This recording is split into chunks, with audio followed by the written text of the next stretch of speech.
Na Prever FM, você começa o dia bem informado.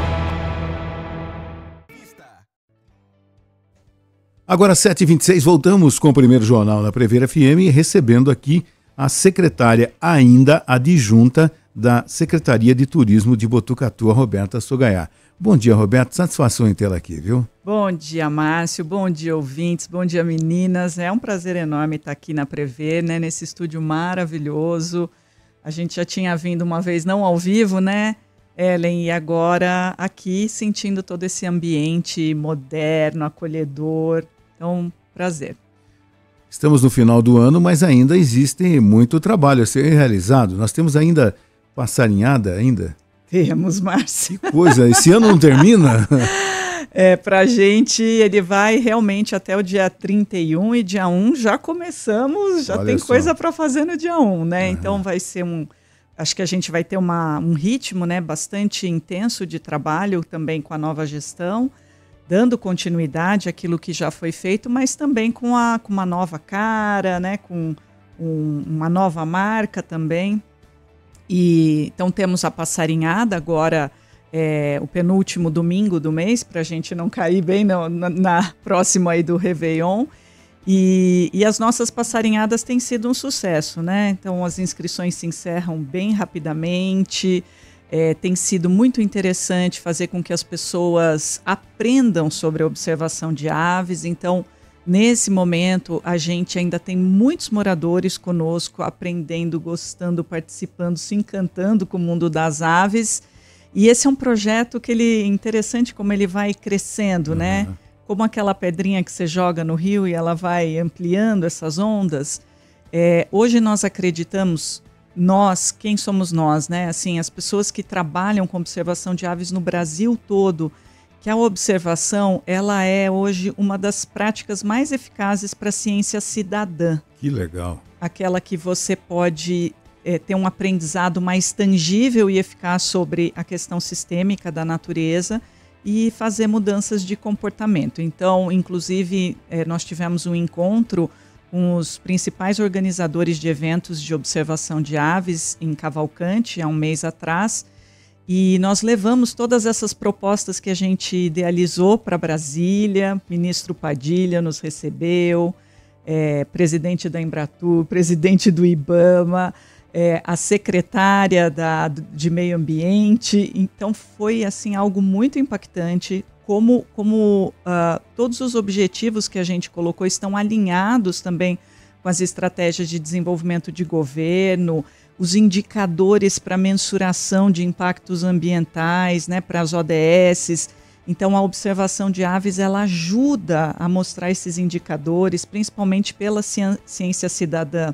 Então, só para a gente exemplificar, né? A gente tem uma plataforma chamada WikiAves, onde você registra as espécies ali e através desse registro a gente consegue ver, monitorar se essas espécies estão mais presentes ou menos presentes. Então, isso mostra a qualidade ambiental. Então, foi muito interessante. Acho que agora nós já fomos contemplados também. Já tem data, último fim de semana de março, Bird Game Jam. O que é isso?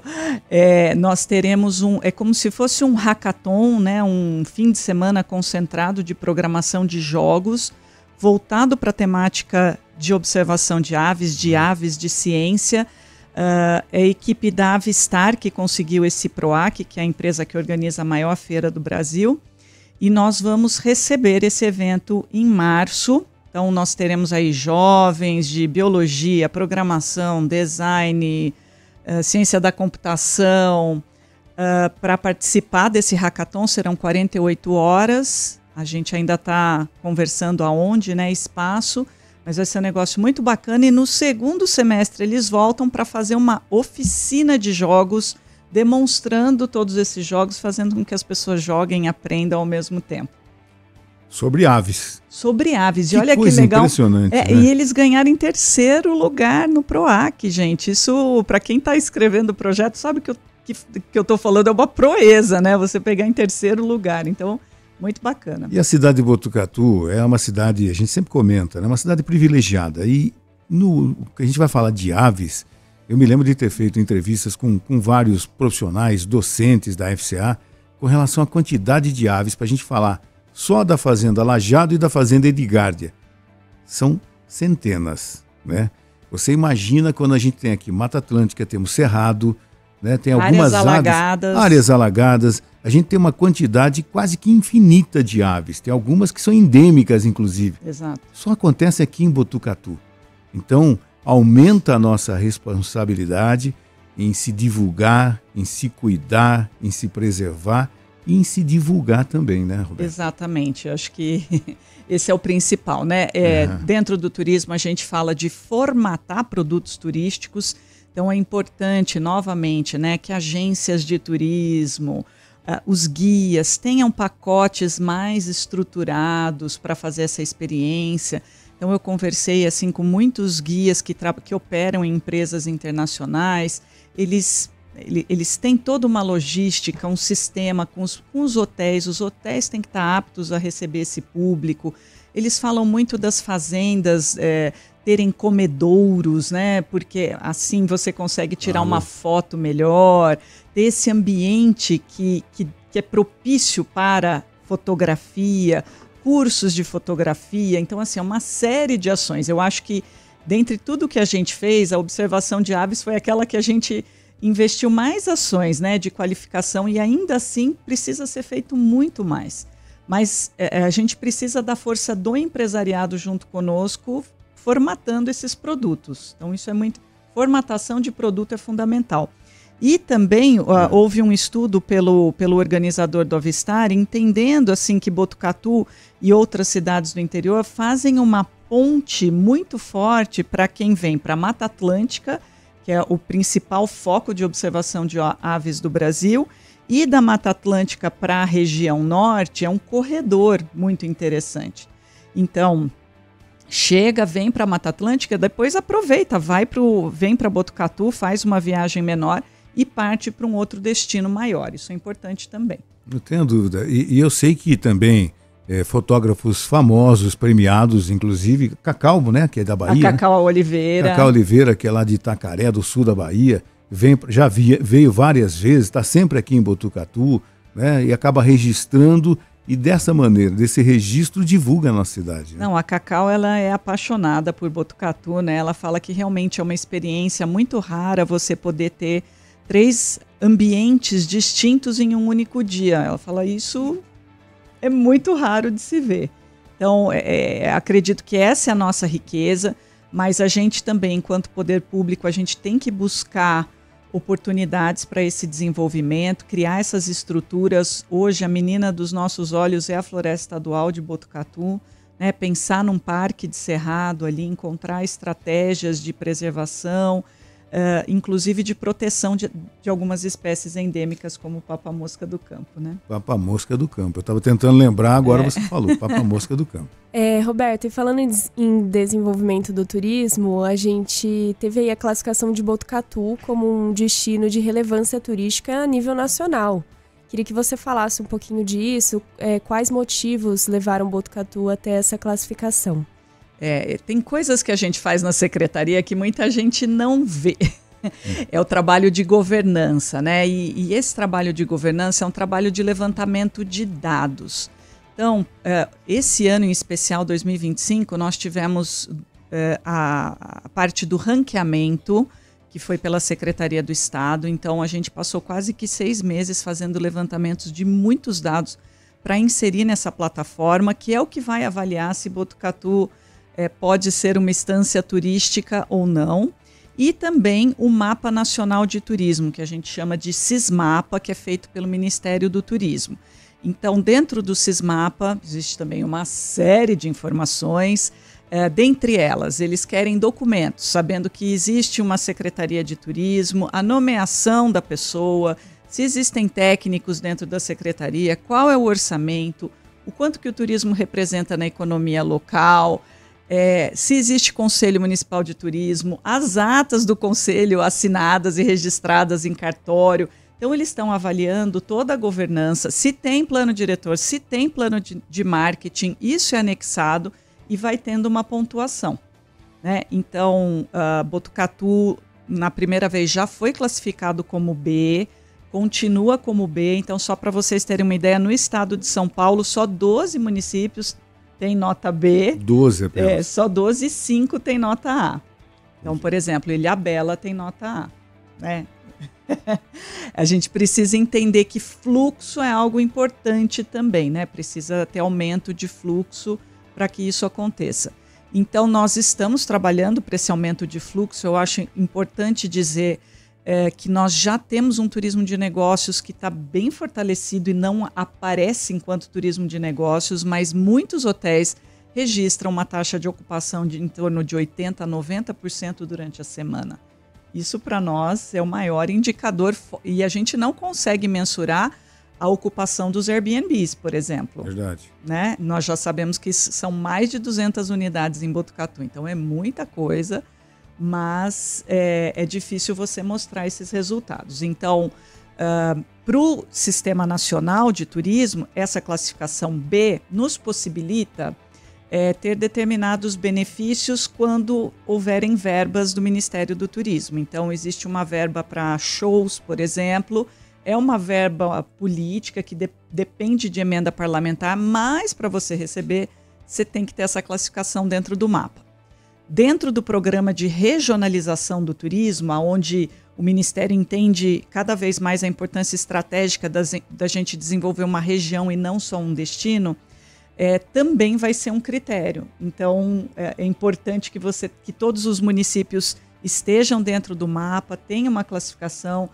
Existe um destino indutor, então nós somos o destino indutor da Cuesta Paulista, né, devido ao porte, ao número de empreendimentos hoteleiros, e com isso a gente pode conseguir mais investimentos também. Uma vez eu ouvi, há pouco tempo, uma pessoa de Botucatu dizendo assim: o turista sabe mais de Botucatu do que eu mesmo. Eu não conheço tantos pontos turísticos que vocês divulgam na rádio. E é uma realidade. Eu também me incluo nisso. Tem alguns lugares que eu falei, gente, eu não conheço. E aí, quando vem um parente visitar, a gente leva para conhecer a cidade. Está conhecendo também, né? Que coisa é essa, né? Como explicar uma coisa dessa? Botucatu já tem, por natureza, né, a sua beleza. E, de repente, alguns lugares, falam assim, gente, aonde fica isso? É aqui de Botucatu? Eu falei, nossa. Isso acontece muito, né? A gente está com um programa para o ano que vem também de trabalhar mais nas escolas, a temática nas escolas, fazer uma formação com taxista, motoristas de Uber, né, de aplicativo, para a gente poder falar mais. Acho que a gente fez esse trabalho, né, durante esses 4 anos de falar mais, mostrar mais. O nosso Instagram de forma orgânica, né, já tem mais de 9 mil seguidores, que foi uma coisa nova que a gente trouxe para a cidade. Muitos eventos, mas eu acredito que o botucudo ainda também ele gosta, e eu falo porque eu sou botucuda, tá, gente? Então a gente pode falar esse termo, né? Mas, assim, é uma coisa, a diversão ela é muito doméstica, né? É sítio, casa de amigo, parente, família, então tem um pouco isso. A gente precisa também mudar essa visão, né? Eu acho que a gastronomia tem sido um apelo forte para a gente sair de casa, conhecer um novo ponto, muitos restaurantes rurais, fazendo com que a gente descubra esse relevo, essas paisagens, mas também a gente precisa dar uma incentivada e fazer com que a maioria das pessoas aí conheça. Já estamos com algumas estratégias, principalmente aqui com a Pedra do Índio, para ter algumas vantagens para quem é de Botucatu. Essa, né? Eu conheço, já fui algumas vezes. Servidor público, mas agora, né, acho que vocês reportaram bem o Magma, né, a abertura do Magma. Verdade. A própria Pinacoteca, que está no coração da cidade, muita gente não vai. E é o tipo da coisa que a gente tem que ir sempre, porque tem sempre exposição cidade, né? Nova. Uhum. Né? A história do centro, período republicano. E eu vou destacar também o trabalho do Rafael Precioso, né, que é um guia de turismo que está fazendo um trabalho de afroturismo. Ele está desenvolvendo um roteiro para a gente descobrir o apagamento, né, desse período em Botucatu, né, da vida dos negros aqui em Botucatu, de pessoas importantes, lugares que eles frequentavam. Então, hoje, a pauta afroturismo, ela vem muito forte pelo Ministério do Turismo, pela Secretaria do Estado, e a gente também vai incentivar. Nós estamos com um processo dentro do nosso órgão licitatório agora para abrir o credenciamento de guias de turismo, dentre eles vários roteiros, né, de histórico, cultural, religioso, mas também tem um item lá, afroturismo, para a gente ofertar esses passeios gratuitamente. Então, acredito que a gente vai ajudar um pouquinho para que a população conheça mais de Botucatu. E hoje, quais são os principais pontos de turismo daqui da cidade? Então, hoje, quando a gente pensa assim, eu estou indo para Botucatu, qual o ponto mais visitado? Então, Cachoeira da Marta, definitivamente, Pedra do Índio, Pinacoteca. Antigamente era o Museu do Café, né, que hoje passa por esse período de dormência, né, dessa falta de investimento da Unesp em relação a isso. A gente sabe que tem um projeto acontecendo ali, mas, né, não anda da forma como a gente gostaria. A destinação de uma verba específica que está difícil de sair, né? Exato. E que é uma pena, porque assim, no plano diretor anterior ele apareceu como o atrativo mais visitado de Botucatu. O Lajeado tinha muito protagonismo, acabou perdendo por conta, né, um pouco das restrições de entrada. E temos também, obviamente, né, lugares menores e que começam a chamar a atenção. Então a gente tem o Museu do Seu Nica, que tem toda a história ali da ferrovia, objetos antigos, e ele traz essa emoção da vivência. Aí nós temos os restaurantes rurais que chamam muito atenção, as cachoeiras que não estão ainda, digamos, com uma estrutura de visitação como a Indiana e a Pavuna, mas as pessoas vão de qualquer forma, dentre outras cachoeiras.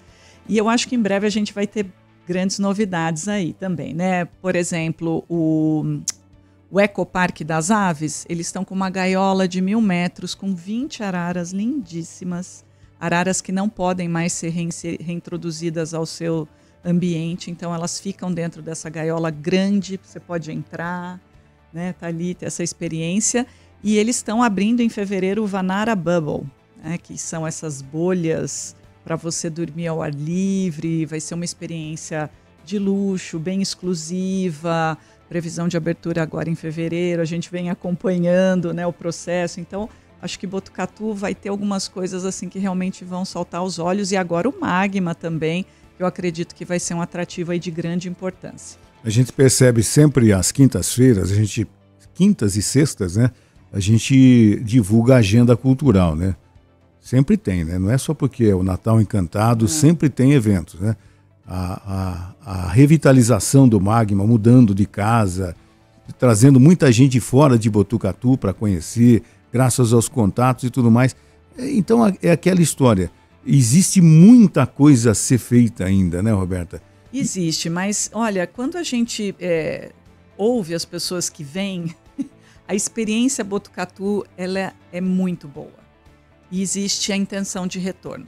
Então eu acredito que, como algumas pessoas falaram, que Botucatu é um portal desconhecido no centro do estado de São Paulo.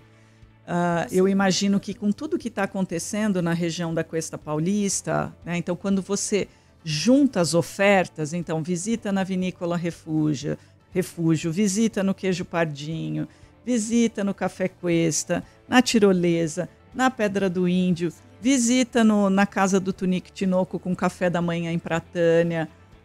Você tem um prato cheio de experiências. Tem que ficar uma semana na cidade para visitar tudo, né? A gente trouxe os influenciadores, né, em finalzinho do ano passado, acredito, já não lembro mais, e nós fizemos uma programação de 3 dias e meio, foi muito intenso, eles ficaram cansadíssimos. Então, assim, tem que ir mais devagar, tem que ir num ritmo menor, mas para que se aproveite. Então, agora tem o programa de roteirização do Sebrae, que nós ganhamos, né, do Sebrae Nacional.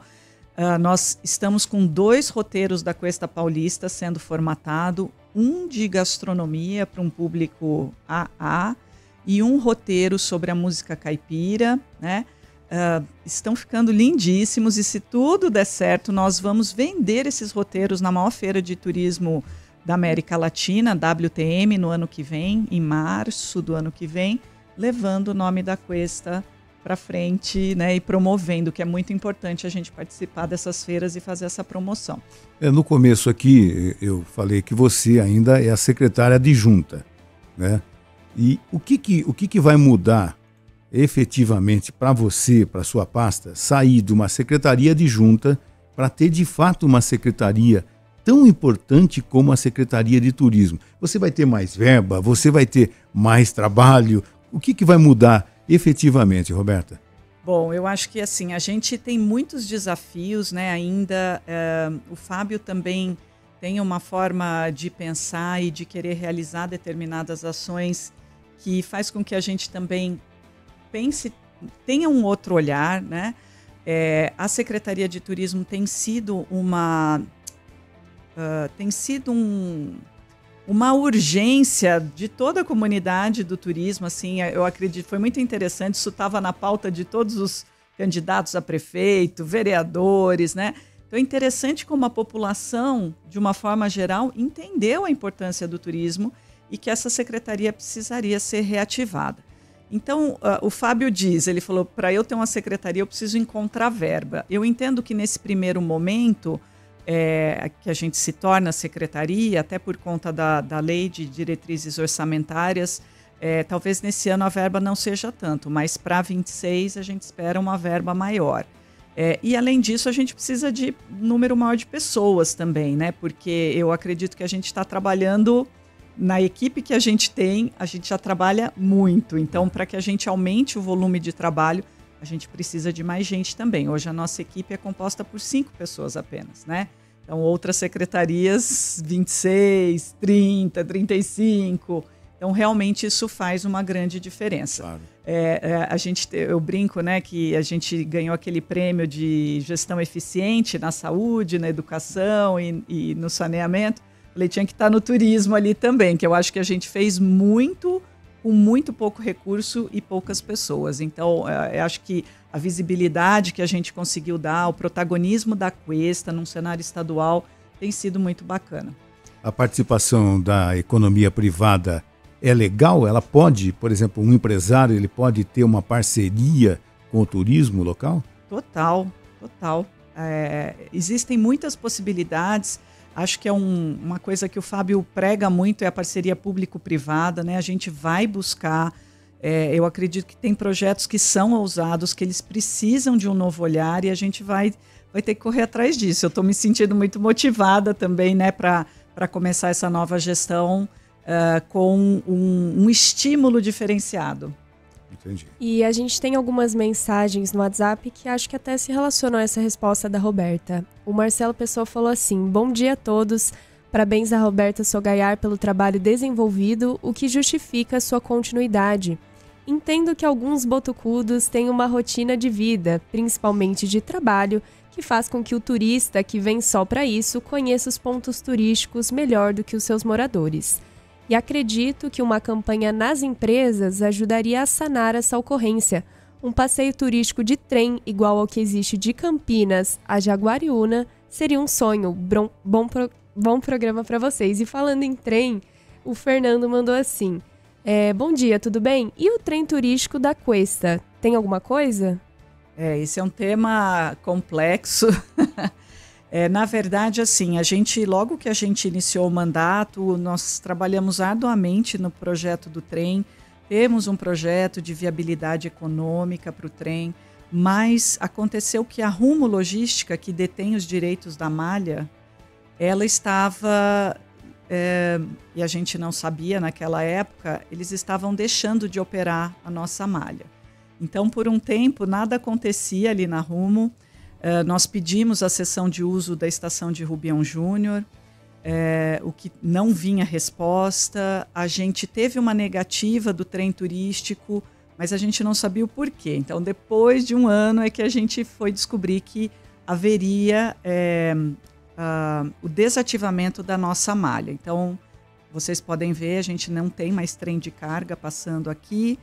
E até um mês atrás, o que a gente sabia era que a Rumo faria devolução agora em 2025. Só que essa devolução da malha ia incorrer em uma série de taxas de ajuste de conduta, né, para a Rumo. E aí parece que a Rumo voltou atrás. Então, tem algumas coisas que estão um pouco fora do nosso controle, né? Aquilo que a gente gostaria, aquilo que a gente... É um sonho para todos, mas a gente precisa entender como viabilizar. Também importante dizer que, nesse meio tempo, o governo do estado fez uma proposta de turismo ferroviário para o governador, né? Essa foi aprovada, mas a gente não sabe o quanto de investimento isso vai ter. Botucatu entrou nesse plano de turismo ferroviário, então nós fomos contemplados. Agora a gente precisa entender como que vai ser viabilizado. A gente tem um outro projeto, um projeto um pouco menor, que é trazer a Vintinha para dentro da estação e fazer um passeio pequeno ali, mais didático e tudo mais. Então, tem algumas questões até que estão ainda no Ministério Público sobre doação de alguns vagões, que ainda não foi deliberado, então a gente também está aguardando. E para a gente, eu que vim da iniciativa privada, né, é difícil a gente trabalhar esperando essas respostas. Essa morosidade. Essa morosidade. Né? Você fala, gente, se passaram 4 anos e para nós, muitas vezes, a devolutiva, né, para o público que está esperando, ela é difícil, né, você se colocar nesse lugar, mas é assim que as coisas são. E muitas vezes a gente não tem o espaço ou a celeridade para informar o nosso dia a dia de trabalho daquilo que a gente faz e dos processos, porque as pessoas não veem isso, a população não sabe o que está acontecendo, né? E potencial nós temos, né? De repente, envolvendo a Vintinha, que é a máquina, né, ferroviária, esse trajeto que tinha, parece que pela Cuesta e até Conchas, funcionou por um pouco tempo aqui, e acho que o Fernando que mandou deve ser o Fernando da Botucatu. Com certeza. Né, que foi um idealizador que, por algum tempo, conseguiu tocar esse projeto. Mas é bastante burocrático, tem as condições, muita grana envolvida para restaurar alguns trilhos e tudo mais. Não é fácil. Só para vocês terem uma ideia, para recuperar hoje 1 quilômetro de trilho, há 2 anos atrás já era R$1 milhão. A Rumo Logística também colocou que o trem para subir a Cuesta seria inviável por conta do AVCB dos túneis, que transporte de passageiros tinha outra regra, que o investimento no AVCB dos túneis era inviável para a Rumo naquele momento, ou seja, eles iriam proibir esse trajeto. Porque era um trajeto para carga, né? Exato, que era um trajeto para carga. Então, por exemplo, para passageiro, eles têm que ter também um nível de limpeza da rota muito maior. Entendi. Porque qualquer faísca, alguém que jogue um cigarro, alguma coisa, tem um risco para o passageiro. Então, as regras são diferentes. Tem pessoas que sonham com o trem Botucatu-Bauru, né, para fazer o transporte de passageiros, mas a viabilidade econômica ela não se mostra viável, então tem que ser algo subsidiado. Então, eu acho assim, o transporte ferroviário no Brasil, ele realmente hoje ele fica na mão dos poucos ferroviários que sobraram, né? Assim, então, quando você olha esse transporte de Jaguariúna, é da maior associação de preservação das ferrovias no Brasil. Aí você tem a empresa do Sul, que faz até Curitiba, né? Curitiba-Morretes. Eles trabalham com toda uma operação de turismo. O trem é a cerejinha do bolo, mas eles são uma operadora. Eles vendem o pacote até Curitiba, o hotel.